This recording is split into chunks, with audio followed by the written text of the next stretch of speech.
Hello दोस्तों, मेरा नाम है अमरजीत कुशवाहा और मैं स्वागत करता हूं आप सभी का अपने यूट्यूब चैनल पर। आज है सैटरडे और सैटरडे स्पेशल में मैं आप सभी के लिए लेकर आया हूं एक और बेहतरीन वीडियो। आज मैं इस वीडियो में बात करने वाला हूं एंजाइटी के बारे में। इस वीडियो में मैं आप सभी को बताने वाला हूं कि how to overcome our anxiety, यानी हम अपने चिंता एवं अपने दुखों से कैसे निजात पाएं। और यह वीडियो बहुत ही बेहतरीन वीडियो होने वाला है, क्योंकि आज मैं इस वीडियो में डेल कार्नेगी द्वारा लिखित एक दुनिया का बहुत ही बेहतरीन किताब how to stop worrying and start living की कुछ महत्वपूर्ण बातें बताने वाला हूँ, जो शायद आपके जीवन से एंजाइटी को दूर करने में काफ़ी मदद करेगी। तो बने रहिए हमारे इस वीडियो पर लास्ट तक। डेल कार्नेगी दुनिया के महान लेखकों में से एक है। उन्होंने कई किताबें लिखी हैं, जिसमें से how to win friends and influence people और how to stop worrying and start living जैसे विश्व प्रसिद्ध किताबें दुनिया भर में बेस्ट सेलर बन चुकी हैं और वे दुनिया भर में कई देशों में जाकर के सेमिनार और लेक्चर देते हैं और लोगों को प्रभावित करते हैं, उन्हें जीवन जीने की कला सिखाते हैं और महान लीडरों को नए नए तरीके सिखाते हैं। तो दोस्तों, आज की इस वीडियो में मैं बात करने वाला हूँ एंजाइटी से जुड़े कई महत्वपूर्ण टॉपिक, जैसे कि व्हाट इज़ एंजाइटी, यानी एंजाइटी क्या होता है, what are the types of anxiety, anxiety कितने तरीके के होते हैं, what are the effect of anxiety, anxiety का हमारे शरीर के ऊपर, हमारे भावना के ऊपर क्या प्रभाव पड़ता है, what are points to overcome our anxiety. और इसके बाद हम देखेंगे कि हम अपने एंजाइटी को, अपने चिंता को किस तरह दूर कर सकते हैं। और इसके अंत में हम लोग उस बेहतरीन तरीक़ों को भी जानेंगे जिसके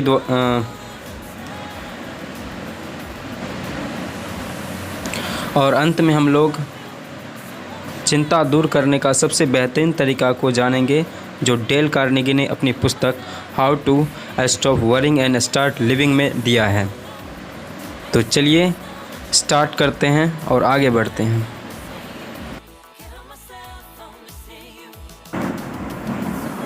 तो चलिए सबसे पहले जान लेते हैं कि एंजाइटी होता क्या है। एंजाइटी का मतलब होता है दुख, निराशा, तनाव या एक तरह से दबाव। जैसे कि आप देख सकते हैं, anxiety means tension, pressure, depression, angerness, suffocation, high BP, low energy और लो प्रोडक्टिविटी। ये सभी जो है एंजाइटी के लक्षण हैं। जब हमें किसी चीज़ का जब हमें किसी चीज़ का टेंशन होता है, तनाव आता है, या किसी काम का प्रेशर आता है, या हमारे अंदर कोई कमज़ोरी होती है, या हमारा बीपी अनकंट्रोल होता है, या हमारे अंदर चिड़चिड़ापन आता है, तो इस तरह जो है हमें एंजाइटी हो जाती है, यानी हमें चिंता होने लगती है। और ये एंजाइटी जो आता है वो कहाँ से आता है? वो आता है हमारी असफलता से। लेकिन हमने कोई पास्ट में किसी चीज़ में असफल हुए हैं, या भविष्य में किसी चीज़ का डर है, या हमने कोई गलती की है, या हमने कोई चीज़ छुपा के रखी है, कोई बात, या हम किसी अपने भविष्य को लेकर के बहुत ज़्यादा सोचते हैं। इससे जो है हमारे मस्तिष्क के अंदर तनाव आते हैं, चिंता आते हैं। और यदि हमारे ऊपर काम का ओवरलोड प्रेशर है, तो इस तरह से हमें चिंता सताने लगती है। और यदि हमें किसी प्रकार का डर है, या हमें किसी चीज़ का पछतावा है, या हम कोई नई चीज़ें करने जा रहे हैं, तो इस तरह हमारे शरीर के अंदर चिंता या निराशा या डर आना आवश्यक है। और इन चिंता का हमारे शरीर और मन पर बहुत अधिक प्रभाव पड़ता है। कुछ लोग एंजाइटी में दिन प्रतिदिन अपने आप को नष्ट करते जाते हैं और बीमार और कमज़ोर करके अपने आप को इस दुनिया से अलविदा कर देते हैं। और कुछ लोगों का एंजाइटी इतना बढ़ जाता है कि वो लोग सुसाइड भी कर लेते हैं। और बहुत सारे लोग पागल भी हो सकते हैं। तो एंजाइटी जो है आज के समय का सबसे बड़ी समस्या है। तो चलिए अब हम जानते हैं आगे एंजाइटी को कैसे दूर किया जा सकता है। और इस एंजाइटी को दूर करने के लिए डेल कार्नेगी ने एक महान किताब लिखी है, how to stop worrying and start living, जिसने दुनिया के लाखों लोगों को जीवन जीने की कला और अपनी चिंता को दूर करने में काफ़ी मदद किया है।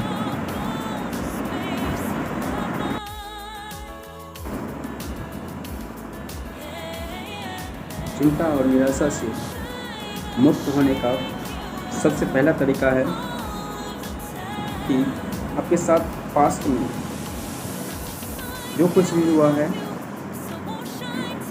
उन्हें भूल जाए, हमेशा के लिए भूल जाए। फॉरगेट अबाउट पास्ट हैपनिंग, क्योंकि इन चीज़ों से आपके जीवन में कुछ फ़र्क पड़ने वाला नहीं है। हो सकता है आपके पास कुछ अनुभव आ चुके हो, लेकिन आपके साथ जो खराब घटनाएं घटित हुई है वो चीज़ें आपको दिन प्रतिदिन बर्बाद कर सकती हैं। तो सबसे पहला तरीका है चिंता से मुक्त होने का कि आपके साथ पास्ट में जो भी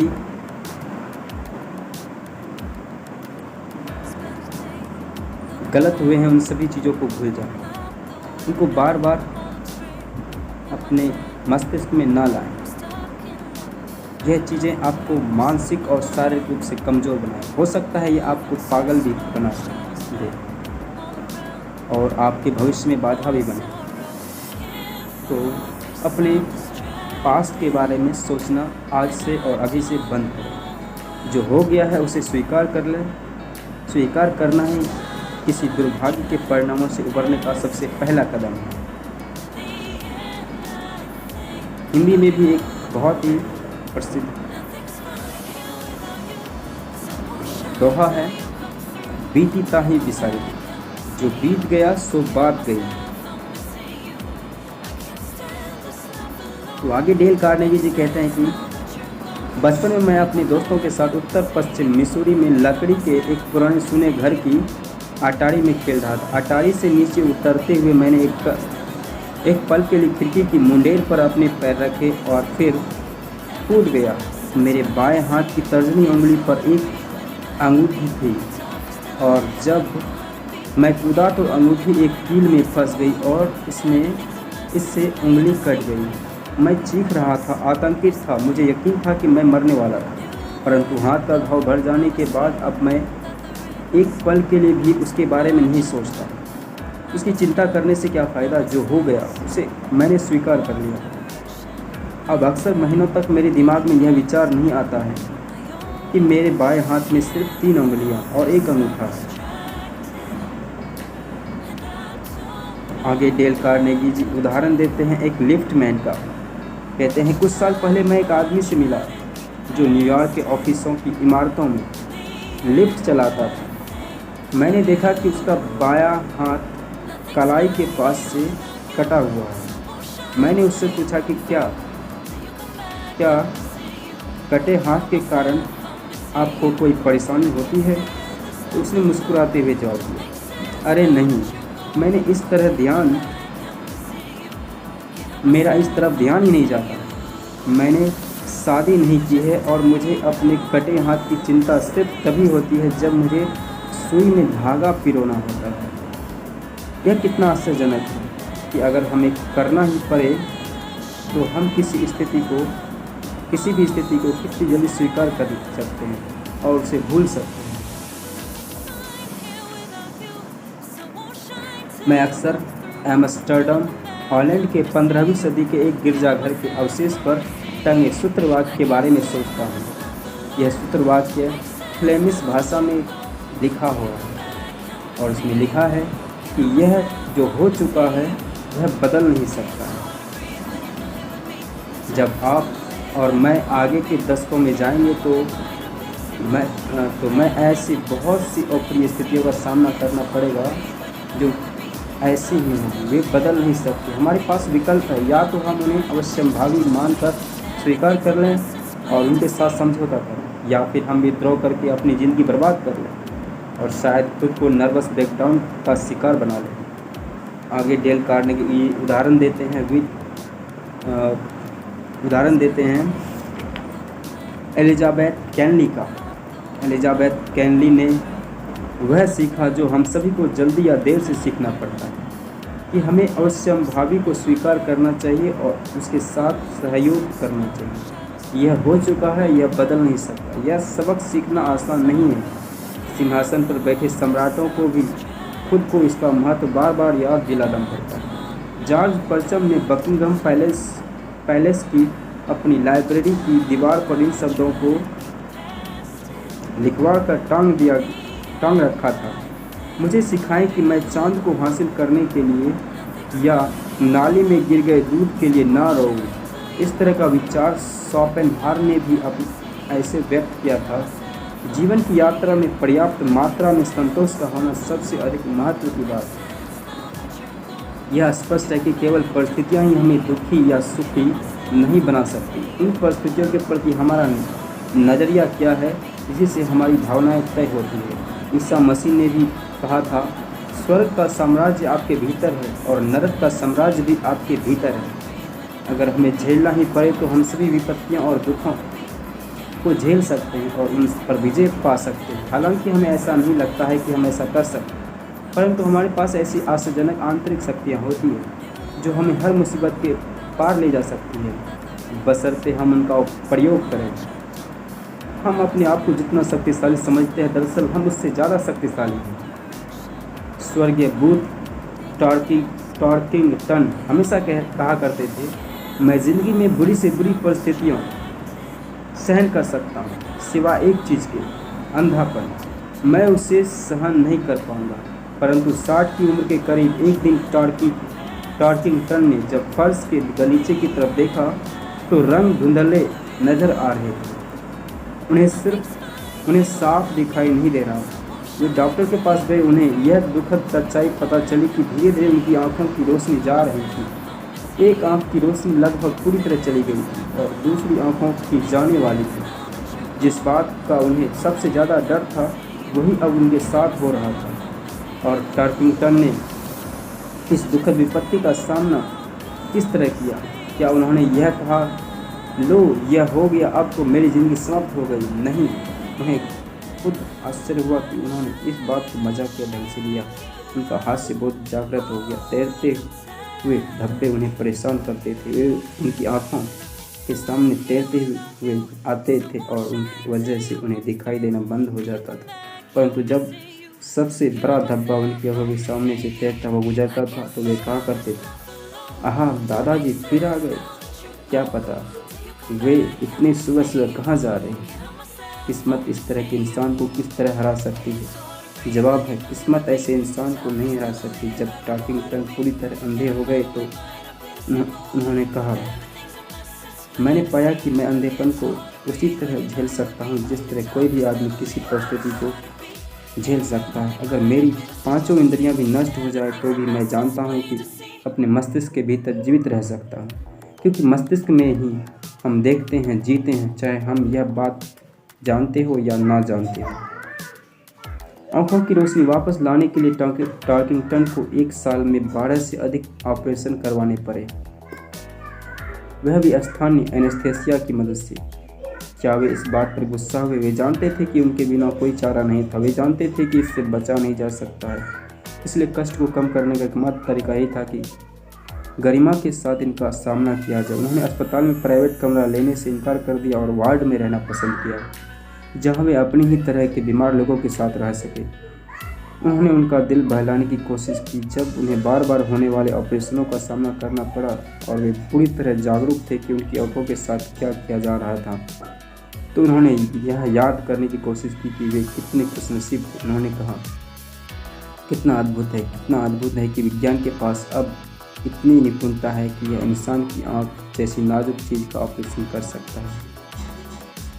औसत आदमी को अगर 12 ऑपरेशन से अधिक का और अंधेपन का सामना करना पड़े तो वह नर्वस ब्रेकडाउन का शिकार हो जाएगा, परंतु टार्किंगटन ने कहा, मैं इस अनुभव को किसी अधिक सुखद अनुभव से बदलने को तैयार नहीं हूँ। इसने उन्हें स्वीकार करना सिखाया। इसने उन्हें सिखाया कि जीवन जैसा ऐसा दुख नहीं दे सकता जिसे झेलने की उनमें ताकत नहीं है। इसने उन्हें सिखाया कि जो जॉन मिल्टन जान गए थे कि अंधा होना दुख का कारण नहीं, दुख का कारण है अंधेपन के झेल पाने की योग्यता ना होना। अपने चिंता और तनाव से निपटने का दूसरा तरीका, don't think so much about your loss. आपने अपने जीवन में क्या खोया है या आपने अपने जीवन में क्या गलतियां की हैं या आप किस चीज़ में फेल हुए हैं, इन सब के बारे में ज़्यादा सोचना बंद कीजिए। और आज जो आपके पास वक्त है और इस वक्त के द्वारा आप अपने जीवन में क्या अच्छा कर सकते हैं, इसके बारे में सोचिए। द्वितीय विश्व युद्ध के दौरान अमेरिकी नौसेना के एडमिरल अर्नेस्ट जे किंग ने कहा था, मैंने बस श्रेष्ठ सैनिकों को हथियार दिए तथा सर्वश्रेष्ठ रणनीति बनाई है। मैं बस इतना ही कर सकता हूँ। यदि कोई जहाज़ डूब गया है तो वापस नहीं ला सकता। यदि डूबने वाला है तो मैं उसे बचा नहीं सकता। मैं बीते कल की समस्याओं पर चिंतित होने के बजाय आगे तक कल की समस्या पर कार्य करने के लिए अपने समय का अच्छा उपयोग कर सकता हूँ। अगर मैं चिंता करने लगूँ तो मैं ज़्यादा दिन तक टिक नहीं पाऊँगा। युद्ध हो या शांति, अच्छी बुरी सोच में सबसे बड़ा फर्क यही है। अच्छी सोच कारण और परिणाम के लिए विचार करती है और इसकी योजना तार्किक एवं रचनात्मक होती है। बुरी सोच प्रायः तनाव और नर्वस ब्रेकडाउन का कारण। डेल कार्नेगी जी अपनी पुस्तक में अगला उदाहरण देते हैं टेड बेंजरमिनो का। टेड बेंजरमिनो लिखते हैं, अप्रैल 1945 में मैंने तब तक चिंता की जब तक कि मैं बीमार नहीं पड़ गया। डॉक्टरों के अनुसार मुझे स्पैस्मोडिक ट्रांसवर्स कोलन की बीमारी, बहुत तेज दर्द होता था। यदि युद्ध उस समय समाप्त नहीं हुआ होता तो विश्वास है कि मैं शारीरिक रूप से बिल्कुल टूट गया होता और ब्रेकडाउन का शिकार हो जाता। आगे वो लिखते हैं कि मैं पूरी तरह निढाल रहता था। 94th इन्फेंट्री डिवीज़न का मैं grave registration non 2 commission officer था। मेरा कार्य था युद्ध में मरने, लापता होने वाले और अस्पताल में भर्ती लोगों को रिकॉर्ड में सहायता करना, मित्र देशों और शत्रुओं की उन लाशों को बाहर निकालना होता था जिन्हें युद्ध में मारकर हड़बड़ी में कम गहरी कब्र में दफना दिया गया। उन मरे हुए लोगों के व्यक्तिगत सामान इकट्ठा करने थे और अच्छी तरह देखना होता था कि वे उनके माता पिता या निकट के रिश्तेदारों के पास भेज दिया जाए। वे उन्हें अच्छी तरह से संभाल कर रखेंगे। मैं इस डर से मारे चिंतित रहता कि कहीं परेशान करने वाली गलती ना हो जाए। मैं चिंतित था कि क्या इनसे कुशलता से निकल पाऊंगा। मैं चिंतित था कि क्या 16 महीने के बेटे को गोद में खिलाने के लिए ज़िंदा रह पाऊंगा या नहीं। उसे मैंने कभी देखा भी नहीं। इतना चिंतित और थका हुआ था कि मेरा 34 पाउंड वज़न घट गया था। मैं उत्तेजना में लगभग पागल हो गया। मैंने हाथों को देखा सिर्फ चमड़ी और हड्डी का ढांचा रह गया था। मैं डरा हुआ था, मैं शारीरिक रूप से बुरी हालत में घर लौटूंगा। मैं बच्चों की तरह सुबकने लगा, इतना हिल चुका था कि अकेला होता था तो बार बार आंखों में आंसू उमड़ पड़ते। बल्ज का युद्ध शुरू होने पर ऐसा भी समय आया जब मैं इतना रोने लगा कि आशा ही छोड़ दी कि मैं दोबारा कभी सामान्य बन नहीं सकता। मैं सेना के अस्पताल में भर्ती हो गया। डॉक्टर ने मुझे ऐसी सलाह दी जिसने मेरे जीवन को पूरी तरह बदल दिया। मेरी शारीरिक जांच करने के बाद बताया कि मेरी परेशानी मानसिक थी।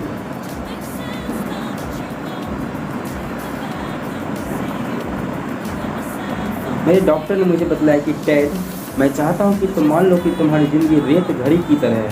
तुम्हें पता है कि रेत घड़ी के ऊपरी हिस्से में रेत के हज़ारों कण होते हैं। वे धीरे धीरे समान गति से बीच की पतली गर्दन से गुजरते हैं। चाहे आप या मैं कुछ भी कर ले, रेत घड़ी को हानि पहुंचाए बिना हम पतली गर्दन में एक बार में रेत के एक कण से अधिक को पार नहीं कर सकते। आप, मैं और हर इंसान इस रेत घड़ी की तरह है। जब हम सुबह उठते हैं तो लगता है कि एक दिन में सैकड़ों काम निपटाने हैं, परंतु यदि एक बार में एक कार्य नहीं किया जाए तो और कामों को धीरे धीरे एक समान गति से दिन में नहीं किया जा सकता। तो तय है कि हम अपने शारीरिक और मानसिक ढांचे को तोड़ लेंगे। इसी तरह जो है डेल कार्नेगी मिसेज शील्ड का उदाहरण देते हैं। वे कहते हैं कि 1937 में मिसेज शील्ड के पति की मृत्यु हो गई और वे बहुत निराश थे और उनके पास पैसे बिल्कुल भी नहीं थे। उसने अपने पिछले नियोक्ता कॉन्संस शहर की रोच पाउडर कंपनी के मिस्टर लियोन रोज को पत्र लिखा। उसे पुरानी नौकरी फिर से मिल गई। पहले वे गांव और कस्बों के स्कूल बोर्डिंग को वर्ल्ड बुक्स बेचकर अपना घर चलाती थी। 2 साल पहले पति की बीमारी के बाद कार बेच दी थी। किसी तरह पैसे का बंदोबस्त करके उसने सेकेंड हैंड कार किस्तों में खरीद ली ताकि दोबारा पुस्तकें बेचना आरंभ कर सके। उसने सोचा था कि अब उनकी हताशा कम हो जाएगी, परंतु अकेले कार चलाने और खाने का तनाव सहन नहीं हो पा रहा था। इलाके के कुछ हिस्से ऐसे थे जहां ज़्यादा सेल नहीं होती थी। उसे कार की किस्त चुकाने में मुश्किल हो रही थी। वैसे किस्तें बहुत छोटी थी। 1938 के बसंत में जब वे वर्साइली मिसूरी में कार्य कर रही थी, वहाँ स्कूल अर्थ अभाव में थे और सड़कें बदहाल। उसने इतनी अकेली और हताश थी कि एक बार उसने आत्महत्या करने के बारे में भी सोचा। लग रहा था जैसे सफल होना असंभव है, जिंदा रहने का कोई मतलब नहीं था। उसे प्रातः सुबह उठने और ज़िंदगी का सामना करने से डर लगता था। वह हर चीज़ से डरती थी। इससे डरती थी कि उसकी कार की किस्त नहीं चुक पाएगी, इससे डरती थी कि कमरे का किराया नहीं दे पाएगी, इससे डरती थी कि पास में खाने के लिए भोजन नहीं होगा, और वह डरती थी कि उनका सेहत बिगड़ रही है, पास में इलाज के लिए पैसे नहीं। बहन की सोचकर उसने आत्महत्या नहीं की, क्योंकि उसे मेरी मौत से बहुत दुख होता, यानी उसकी मौत से उन्हें बहुत दुख होता, और यह सोचकर उसके पास अपने अंतिम संस्कार के खर्च के लिए पैसे नहीं हैं। एक दिन उसने एक लेख पढ़ा जिसने उसकी निराशा को दूर कर दिया और जिंदा रहने का साहस दिया। उसने उस लेख के एक प्रेरक कथन के प्रति हमेशा आभारी रहने का वादा किया। वह कथन था, बुद्धिमान आदमी के लिए हर दिन एक नया जीवन होता है। उसने इस कथन को टाइप किया और अपनी कार के शीशे पर चिपका लिया। कार चलाते समय हर क्षण उसे देखा करती। उसने सोचा कि एक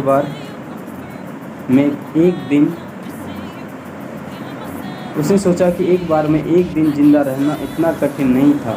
मैंने बीते कल को भूलना और अमन वाले कल की चिंता ना करना सीख लिया। हर सुबह स्वयं से कहती, आज एक नया जीवन है।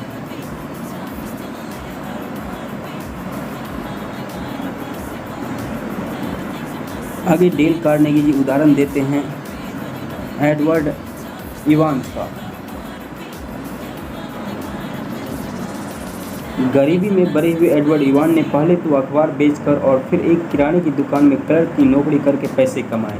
इसके बाद जब उनका परिवार 7 लोगों का हो गया तो उनका पेट भरने के लिए वे असिस्टेंट लाइब्रेरियन बन गया। हालांकि तनख्वाह कम थी, परंतु नौकरी छोड़ने का जोखिम लेने में वे डर रहे थे। 8 साल बाद उनमें इतनी हिम्मत आई कि वे अपना खुद का बिजनेस शुरू करने का साहस जुटा सके। बहरहाल एक बार उन्होंने जब शुरुआत की तो उधार ली गई $55 की पूंजी से एक ऐसा बिजनेस शुरू कर लिया जिसमें उन्हें एक साल में $20,000 की आमदनी होने लगी। तभी एक अप्रत्याशित घटना हुई, एक अत्यंत दुखद अप्रत्याशित घटना। उन्होंने अपनी किसी दोस्त की जमानत ली थी। वह दोस्त दिवालिया हो गया। इतना ही नहीं, इसके तत्काल बाद एक और विपत्ति आ गई। जिस बैंक में उनका पैसा जमा था वह बैंक भी दिवालिया हो गया और उनका सारा पैसा डूब गया। इवांस के पास अब एक ढेला भी नहीं बचा और वह $16,000 के खर्च में डूबा पड़ा हुआ था। उसकी नब्ज यह सहन नहीं कर पाई। उसने बताया कि मैं ना तो सो सकता था ना खा सकता था। मैं बुरी तरह बीमार पड़ गया। चिंता सिर्फ चिंता के कारण मुझे यह बीमारी हुई थी। एक दिन जब मैं सड़क पर पैदल चल रहा था तो मुझे चक्कर आ गया और मैं फुटपाथ पर गिर पड़ा। मैं चलने के काबिल नहीं बचा था। मुझे बिस्तर पर लिटा दिया गया और मेरे शरीर पर फोड़े हो गए। फोड़े के कारण बिस्तर पर लेटे रहने में भी मुझे असहनीय कष्ट होने लगा। मैं दिन प्रतिदिन कमज़ोर होता जा रहा था। एक दिन डॉक्टर ने मुझे बताया कि मैं सिर्फ 2 सप्ताह और ज़िंदा रह सकूँगा। मुझे यह सुनकर सदमा लगा। मैंने अपनी वसीयत लिखी और फिर मौत का इंतज़ार करते हुए बिस्तर पर लेट गया। अब चिंता करने या संघर्ष में कोई फ़ायदा नहीं था, इसलिए मैंने हार मान ली। मैं शांत हो गया और मुझे नींद आ गई। कई सप्ताह से मुझे 2 घंटे लगातार नींद नहीं आई थी, परंतु अब चूँकि मेरी सारी चिंताएं मिट चुकी थी, इसलिए मैं किसी बच्चे की तरह गहरी नींद में सोया था। मेरी निढाल कर देने वाली थकान दूर होने लगी। मुझे भूख लगने लगी। मेरा वज़न भी बढ़ गया। कुछ सप्ताह बाद मैं बैसाखियों के सहारे चलने लायक हो गया। 6 सप्ताह बाद मैं कार्य पर वापस जाने योग्य हो गया। पहले मैं एक साल में $20,000 कमाता था। अब मुझे एक सप्ताह में $30 की नौकरी मिलने पर खुशी हुई। मुझे वाहनों के चक्करों के पीछे लगाने के ब्लॉक बेचने का कार्य मिला था, जिन्हें तब लगाया जाता था जब उन्हें माल के रूप में पानी के जहाज़ से भेजा जाता था। मुझे अब सबक मिल चुका था। चिंता करना बिल्कुल बंद, पिछली बातों पर पछताना बंद, भविष्य का खौफ बंद। मैंने अपना पूरा समय, पूरी ऊर्जा और उत्साह उन ब्लॉकों को बेचने पर केंद्रित कर लिया। इस तरह से एडवर्ड एस इवांस ने तेज़ी से तरक्की की और कुछ सालों में वे अपने कंपनी के प्रेसिडेंट बन गए, इवान प्रोडक्ट्स कंपनी के प्रेसिडेंट। यह कंपनी बहुत सालों से न्यूयॉर्क स्टॉक एक्सचेंज में दर्ज है। अगर आप कभी ग्रीनलैंड के ऊपर से हवाई यात्रा करें तो आप इवान फील्ड में उतर सकते हैं। वह हवाई पट्टी जिसका नामकरण उनके सम्मान में किया गया है। अगर एडवर्ड एस इवांस वर्तमान में या डे टाइट कंपार्टमेंट में जीना नहीं सीखते तो वे इतने सफल नहीं हुए होते। अपने निराशा और चिंता को दूर करने का अगला तरीका है लिव इन प्रेजेंट टाइम, वर्तमान समय में जिए। डेल कार्नेगी बताते हैं कि आपके पास 2 तरीके हैं। या तो आप पास्ट के बारे में सोच के अपना उम्र और अपनी ज़िंदगी बर्बाद कर सकते हैं, या फिर अपना फ्यूचर के बारे में ओवर थिंकिंग करके अपने प्रेजेंट को बर्बाद कर सकते हैं। बेहतरीन यही होगा कि आप अपने प्रेजेंट लाइफ को बेहतरीन तरीके से जिए। प्रेजेंट का मतलब होता है वर्तमान, जिसमें आप जीवित हैं और जिसमें आप जिंदा हैं। बाकी आप फ्यूचर में जीवित हैं या मृत इसका कोई मतलब नहीं है। और पास्ट में तो आप मर चुके हैं, फिर उसके लिए चिंता करना क्या। और फिर प्रेजेंट का एक बहुत ही बेहतरीन मतलब होता है गिफ्ट, उपहार। यह प्रेजेंट टाइम जो है आपको उपहार के रूप में मिला है, तो भला आप प्रेजेंट को क्यों बर्बाद करना चाहते हैं। तो पास्ट को लेकर, अपने फ्यूचर को लेकर के प्रेजेंट को बर्बाद करना छोड़िए। तो इंसान काफ़ी मूर्ख है। डेल कार्नेगी कहते हैं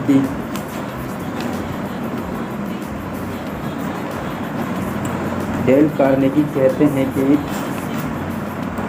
हम इतने मूर्ख क्यों होते हैं, इतने दुखी मूर्ख।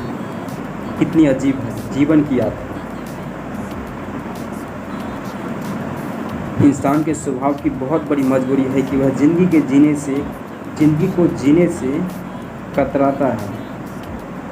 हम सब क्षितिज पर भविष्य में गुलाबों के जादुई बगीचे के स्वप्न देखते हैं, इसके बजाय उन गुलाबों का आनंद लेने के जो आज हमारी खिड़की के बाहर खिले हुए हैं।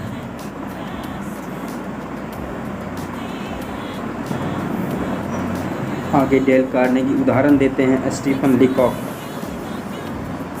जिसने लिखा है कि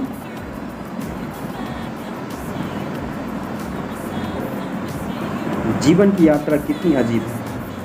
बच्चा कहता है मैं जब बड़ा हो जाऊंगा,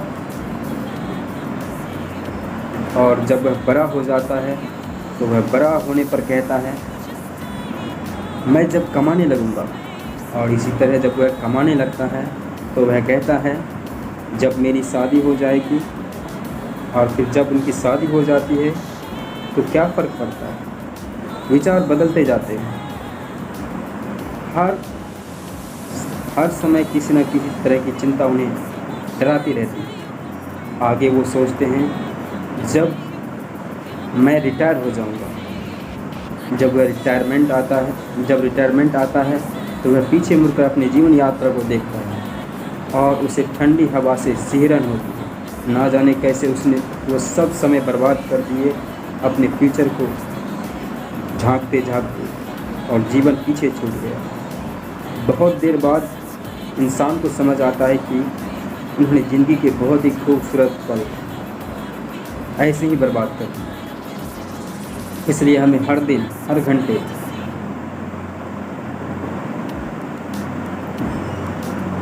घंटे को बेहतरीन तरीके से जीना चाहिए। आगे वो डेल कार्नेगी दुनिया के महान लेखक दांते का उदाहरण देते। दांते का विचार था कि सोचो कि यह दिन दोबारा नहीं आए, यानी हर उस समय को, हर उस वक्त को देखो और सोचो कि यह वक्त दोबारा हमारी ज़िंदगी में नहीं आने वाला। जीवन बहुत तेज़ गति से हमारे हाथ से फिसल रहा है। अंतरिक्ष में 19 मील प्रति सेकंड की गति से दौड़ रहे हैं। आज हमारी सबसे कीमती संपत्ति है, यानी प्रेजेंट जो है हमारा सबसे बड़ा गिफ्ट है। और प्रेजेंट ही हमारी एकलौती निश्चित संपत्ति है। डेल कार्नेगी लिखते हैं कि फ्रांस के महान दार्शनिक मॉन्टेन से भी यही गलती हुई। उन्होंने लिखा है मेरी ज़िंदगी भयानक दुर्भाग्यों से भरी है, जिनमें से ज़्यादातर तो कभी आए ही नहीं। और यही हाल आपकी और हमारी ज़िंदगी का भी है। हम अपने भविष्य को लेकर व्यर्थ चिंता करते रहते हैं। जो चीज़ हमारे जीवन में संभावित नहीं है, उन चीज़ों को हम संभव समझ करके अपने आप को कोसते रहते हैं और अपने आप को डराते रहते हैं और अपने आप को जो है निराश और उदास महसूस कराते रहते हैं। और इससे हमारा वर्तमान भी बर्बाद होने लगता है।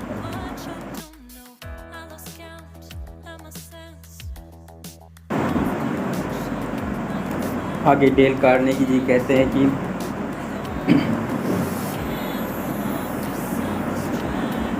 मैंने हाल ही में लॉवेल थॉमस के फार्म में एक वीकेंड गुजारा और देखा कि उन्होंने 118वें भजन के ये शब्द अपनी ब्रॉडकास्टिंग स्टूडियो की दीवारों पर फ्रेम करके टांग रहे थे। जहाँ वे उन्हें अक्सर देख सके। और वह भजन था, यही वह दिन है जिसे भगवान ने बनाया है और हम इसमें आनंदित होंगे और खुश रहेंगे। यह भजन का शीर्षक है। लेखक जॉन रस्किन की मेज पर पत्थर का एक सादा टुकड़ा रखा था, जिस पर एक शब्द खुदा हुआ था, प्रेजेंट यानी आज। हालांकि मेरी डेस्क पर पत्थर का कोई टुकड़ा नहीं है, लेकिन मेरे शीशे पर एक कविता चिपकी हुई है जिसे मैं हर सुबह दाढ़ी बनाते समय देख सकता हूँ। सर विलियम अस्तर इस कविता को हमेशा अपनी मेज़ पर रखते थे। इसे भारत के प्रसिद्ध नाटककार और महाकवि कालिदास ने लिखा है। कविता कुछ इस प्रकार है। कविता का शीर्षक है दिन का स्वागत, जिसे कालिदास ने लिखा है। और कविता इस तरह है, वर्तमान की तरफ देखो, यही जीवन है, यही जीवन का सार है। इसकी छोटी सी यात्रा में आपके अस्तित्व की तमाम सच्चाइयाँ बिखरी हैं। विकास का आनंद, कर्म का सुख, सुंदरता का आकर्षण। क्योंकि गुजरा कल तो एक सपना है और आने वाला कल सिर्फ एक झलक। परंतु आज ढंग से जी ले तो हर गुजरा कल सुखद सपना होगा और हर आने वाला कल आशा की झलक होगी। इसलिए अच्छी तरह से देख लो इस दिन को। दिन के स्वागत का यही तरीका है। यह कविता कालिदास ने अपने नाटक में लिखी है।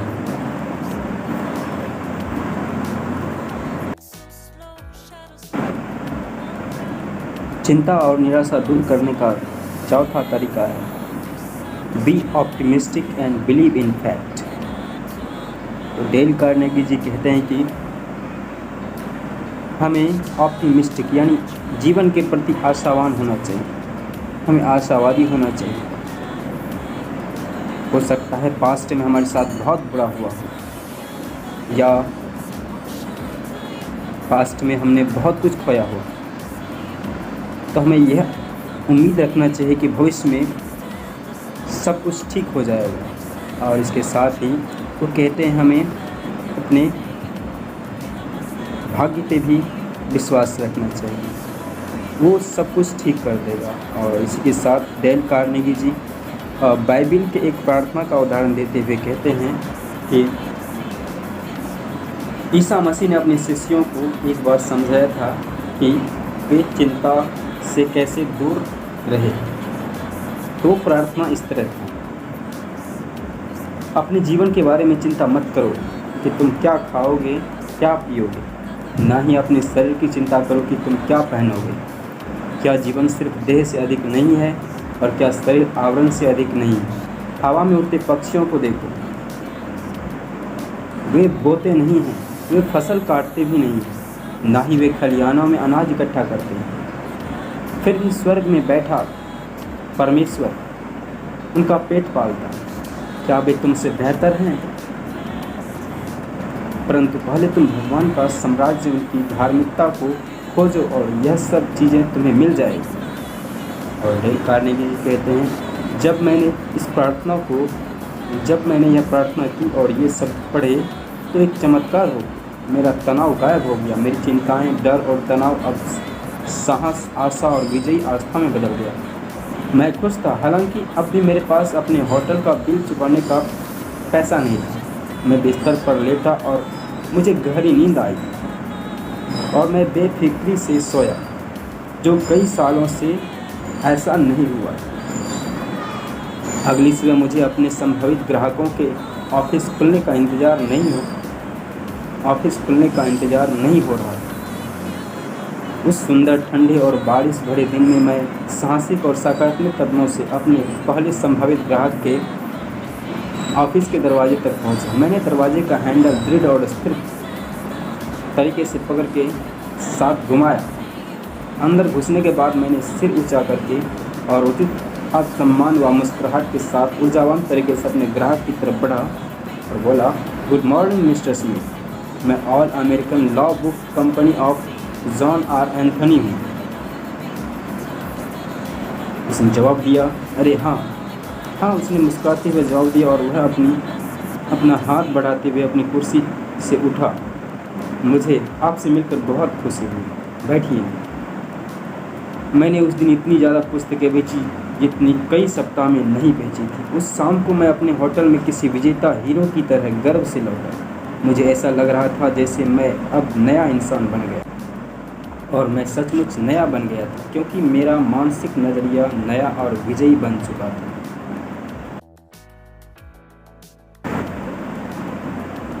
आगे डेल कार्नेगी जी बाइबिल के एक और कथन को बतलाते हैं। वे कहते हैं कि बाइबिल में यह लिखा हुआ है कि परमेश्वर से तुम मांगो, वह तुम्हें दिया जाएगा, खोजो और तुम्हें मिल जाएगा, खटखटाओ और यह तुम्हारे लिए खोल दिया जाएगा। तो हमें जीवन के प्रति आशावान और ऑप्टिमिस्टिक होना चाहिए और परमेश्वर पर पूर्ण भरोसा और विश्वास करना चाहिए। आगे डेल कार्नेगी अपने जीवन की एक और घटना का वर्णन करते हैं। वो कहते हैं कि मेरा बचपन मिसूरी फार्म पर गुजरा था। एक दिन चेरी को गड्ढे में रखने में अपनी माँ की मदद कर रहा था, और मैं उस गड्ढे को देखकर रोने लगा। मेरी माँ ने पूछा, डेल बेटे, आखिर ऐसा क्या हो गया कि तुम रो रहे हो? मैंने बिलखते हुए कहा, मुझे डर लग रहा है माँ कि मैं कहीं इस गड्ढे में दफन ना हो जाऊँ। उन दिनों मुझे बहुत सारी चिंताएं सताती थी। जब तूफान आता था तो मैं डरता था कि बिजली गिरने से कहीं मैं मर ना जाऊँ। पैसे की तंगी होती थी तो चिंता सताती थी कि हमारे पास खाने के लिए अनाज नहीं होगा। मैं डरता था कि मरने के बाद मैं नरक में ना चला जाऊँ। मुझे यह भी डर था कि एक बड़ा लड़का सैम वाइट मेरे बड़े कान काट देगा, जिसकी धमकी वह कई बार दे चुका था। मैं डर के मारे इस बात की चिंता करता था कि जब अपना हैट उठाकर लड़कियों का अभिवादन करूंगा तो वह मुझ पर हंसेगी। मैं डर के मारे चिंता करता था कि कोई लड़की मुझसे शादी के लिए भी तैयार नहीं होगी। मुझे इस बात की भी चिंता सताती थी कि शादी के तत्काल बाद मैं अपनी पत्नी से क्या बातें करूंगा। मैं कल्पना करता था कि हमारी शादी किसी देहाती चर्च में होगी और फिर हम बग्घी में सवार होकर फार्म तक का सफ़र तय करेंगे। परंतु फार्म तक की वापसी की यात्रा में मैं किसी तरह जारी रख पाऊंगा। कैसे हल के पीछे चलते समय मैं इस धरती हिलाने वाली समस्या पर कई घंटों विचार करता रहता था। समय गुजरने के साथ मैंने पाया कि जिन बातों को लेकर मैं इतना चिंतित रहता था उनमें से 99% तो कभी हुई ही नहीं। उदाहरण के तौर पर जैसा मैं कहता हूँ कि मैं पहले बिजली गिरने से डरता था, परंतु अब मैं जानता हूँ कि एक साल में बिजली गिरने से मेरे मरने की संभावना 3,50,000 में से एक है। यह आंकड़े मुझे नेशनल सेफ्टी काउंसिल की रिपोर्ट से मिले हैं। जिंदा दफन होने का मेरा डर तो और भी मूर्खतापूर्ण था। मुझे नहीं लगता था कि उन दिनों में भी जब मुर्दों को मम्मी में रखा जाता था 1 करोड़ में से एक व्यक्ति को भी जिंदा दफनाया गया होगा, परंतु मैं कभी इस डर के मारे रोया था। हर 8 में से एक आदमी कैंसर से मरता है। अगर मुझे किसी चीज़ के बारे में चिंता करनी ही थी तो कैंसर की चिंता करनी चाहिए था, परंतु मैं था कि बिजली गिरने या जिंदा दफन होने की चिंता कर रहा था। निश्चित रूप से मैं अपने बचपन और लड़कपन की बात कर रहा हूँ, परंतु वयस्क जीवन में भी हमारी चिंताएं लगभग इतनी ही मूर्खतापूर्ण रही है। आप और मैं अपनी 90% चिंताएं इसी समय कम कर सकते हैं, बशर्ते हम लंबे समय तक चिंता करने के बजाय यह पता लगाएं कि लॉ ऑफ एवरेज के हिसाब से हमारी चिंताओं का सचमुच कोई आधार है। दुनिया में बहुत सारे ऐसे लोग हैं जो 80% जो चिंताएं जो होती है वो व्यर्थ चिंताएं करते हैं और अपने वर्तमान समय को बर्बाद करते रहते हैं। तो हमें अपने चिंता को, उन सभी चिंताओं को छोड़ देना चाहिए जिसकी होने की संभावना ही नहीं है।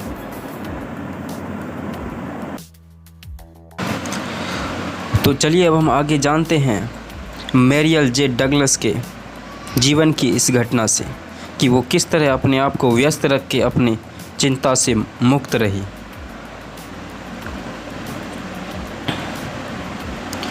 तो डेल कार्नेगी अपने एक स्टूडेंट मैरियल जे डगलस का उदाहरण देते हुए कहते हैं कि पहली बार उसकी 5 साल की बच्ची मर गई जिसे वह बहुत प्यार करता था।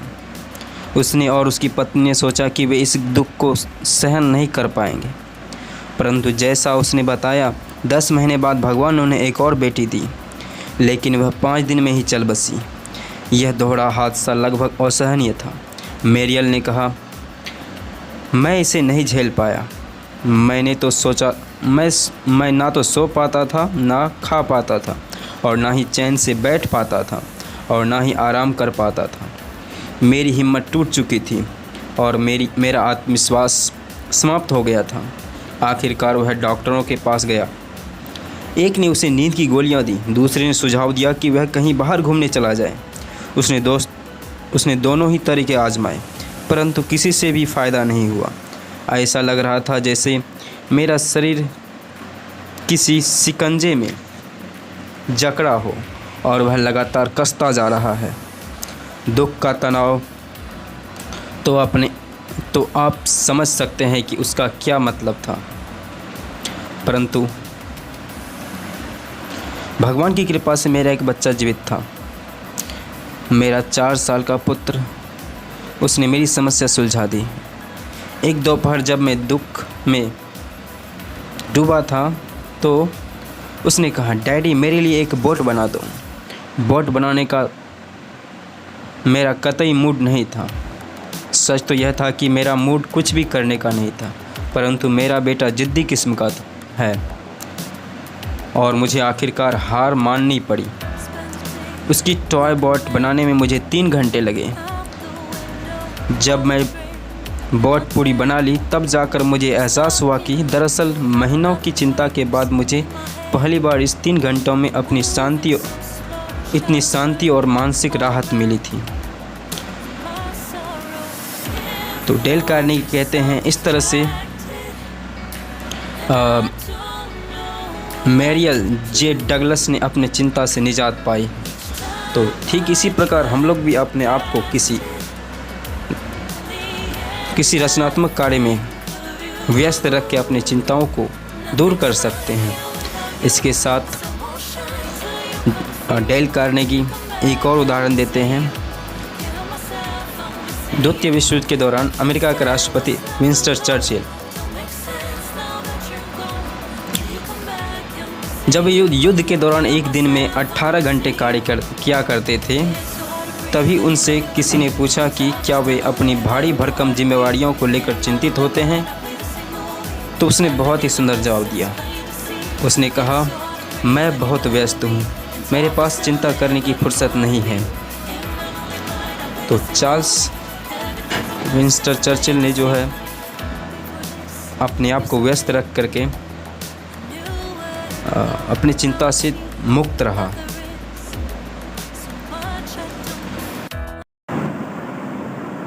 आगे डेल कार्नेगी उदाहरण देते हैं चार्ल्स कैटरिंग का कि उन्होंने किस तरह अपनी चिंता से मुक्ति पाई। चार्ल्स कैटरिंग भी इसी तरह के थे। जब उन्होंने वाहनों के लिए सेल्फ स्टार्टर का आविष्कार करना शुरू किया, रिटायरमेंट के समय कैटरिंग विश्वविख्यात जनरल मोटर्स रिसर्च कॉरपोरेशन के प्रभारी और वाइस चेयरमैन थे, परंतु उन दिनों वह इतने गरीब थे कि उन्हें प्रयोगशाला के रूप में खलिहान में घास रखने की जगह का प्रयोग करना पड़ा। किराना खरीदने के लिए उन्हें उन $1500 का उपयोग करना पड़ा जो उनकी पत्नी ने पियानो सिखाकर कमाई थी। बाद में उन्हें अपने जीवन बीमा पर $500 उधार लेने पड़े। मैंने उनकी पत्नी से पूछा कि क्या उन्हें इसकी इतनी विपरीत परिस्थितियों में कभी चिंता नहीं हुई। उन्होंने जवाब दिया, हाँ, मैं इतनी चिंता करती थी कि सो नहीं पाती थी, परंतु मिस्टर कैटरिंग को ज़रा भी चिंता नहीं होती थी। वह अपने कार्य में इतने व्यस्त रहते थे कि उनके पास चिंता करने का वक्त ही नहीं था। तो डेल कार्नेगी इस उदाहरण के द्वारा बतलाते हैं कि यदि हम अपने आप को किसी चिंता या निराशा से दूर रखना चाहते हैं तो हमें किसी रचनात्मक कार्य में अपने आप को इंगेज रखना होगा, अपने आप को किसी कार्य में व्यस्त रखना पड़ेगा जिससे हमारे अंदर वह चिंता करने का वक्त ही ना हो। तो ये सबसे बेहतरीन तरीका है अपनी चिंताओं को दूर करने का। तो चलिए आगे जानते हैं हम अपनी चिंताओं को बेस्ट तरीके से कैसे दूर कर सकते हैं।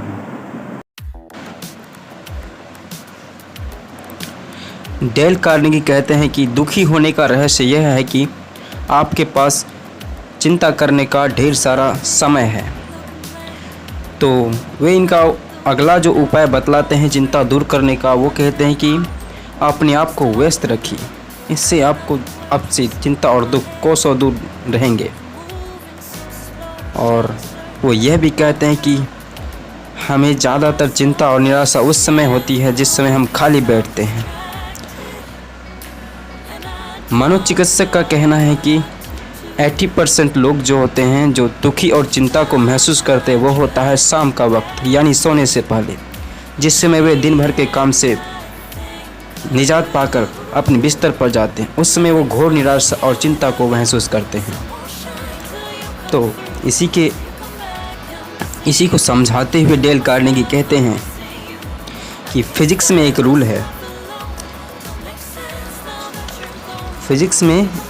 है कि प्रकृति हमारे खाली दिमाग को भरने के लिए भी तेज़ी से कार्य करती है। यह हमारे दिमाग में क्या भरती है? आमतौर पर भावनाएं। क्यों?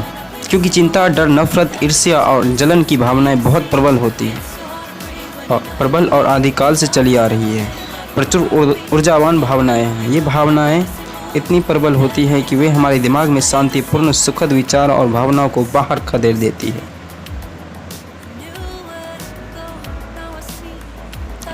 जब हम व्यस्त नहीं होते हैं तो हमारे दिमाग लगभग वैक्यूम की स्थिति में होते हैं। फिजिक्स का हर विद्यार्थी जानता है कि प्रकृति वैक्यूम से नफरत करती है, यानी प्रकृति खाली स्थान को नहीं रहने देती है। जब भी कोई वैक्यूम होता है वहाँ पे तेज़ी से हवाएं आकर उन जगह को भर देती हैं। वैक्यूम की सबसे करीबी चीज़ जो आपको या मुझे दिख सकती है वह है बिजली के बल्ब के भीतर की जगह। उस बल्ब को फोड़ दीजिए और प्रकृति उस सिद्धांत के अनुसार खाली जगह को भरने के लिए तेज़ी से हवा को अंदर खिसका देगी। बिल्कुल ठीक इसी तरह की होती है हमारे मस्तिष्क में। जब हम कभी खाली समय में बैठते हैं तो हमारे भविष्य की चिंताएं, हमारे काम ना होने की चिंताएं, हमारे असफल होने की चिंताएं और ढेर सारी चिंताएं हमें घेर लेती हैं और तब हम निराश और उदास महसूस करते हैं। उस समय हमारा जीवन नरक के समान लगने लगता है। तो डेल कार्नेगी कहते हैं कि ऐसी स्थिति में हमें अपने आप को किसी रचनात्मक कार्य में व्यस्त रखना चाहिए जिससे कि हमारे पास चिंता करने का वक्त ही ना हो। चलिए इस वीडियो के लास्ट में जान लेते हैं डेल कार्नेगी के इस पुस्तक how to stop worrying and start living का सबसे बेस्ट तरीका, यानी चिंता को दूर करने का सबसे बेहतरीन तरीका जो उन्होंने अपनी पुस्तक में बतलाया है। चिंता को दूर करने के लिए हमें 5 स्टेप से दूर जाना होगा। सबसे पहला स्टेप है व्हाट इज़ द प्रॉब्लम। हमें यह जानना होगा कि एंजाइटी या प्रॉब्लम क्या है। उसके बाद हमें दूसरा स्टेप पर ध्यान देना होगा what is the cause of problems. ये प्रॉब्लम्स जो है किस कारण उत्पन्न हो रही है, उस कारण को जानना होगा, पता लगाना होगा। और तीसरा स्टेप है what are all the possibilities of situation, और उस प्रॉब्लम के कारण हमें कौन कौन सी हानियाँ हो सकती है उन सभी को राइट डाउन करना होगा। नेक्स्ट स्टेप है चौथा step what are all the possible solution, और इस समस्या को सॉल्व करने का कितने सारे तरीके हैं उन सभी को लिखना होगा। सबसे आखिर में what are the best solution, और इसका सबसे बेहतरीन उपाय क्या है समस्या को सुलझाने का। इसको अपनाना होगा और अपनी चिंता से मुक्त होना है। तो आज हमने देखा कि हम अपनी चिंता से कैसे मुक्ति पा सकते हैं। इसमें हमने डेल कार्नेगी का एक बेहतरीन पुस्तक के बारे में बतलाया और इस पुस्तक से संबंधित कुछ इम्पोर्टेंट रूल्स भी बतलाए जो शायद आपकी चिंता को दूर करने में मदद करेगा। तो मिलते हैं अगले वीडियो में, तब तक के लिए be positive and be happy.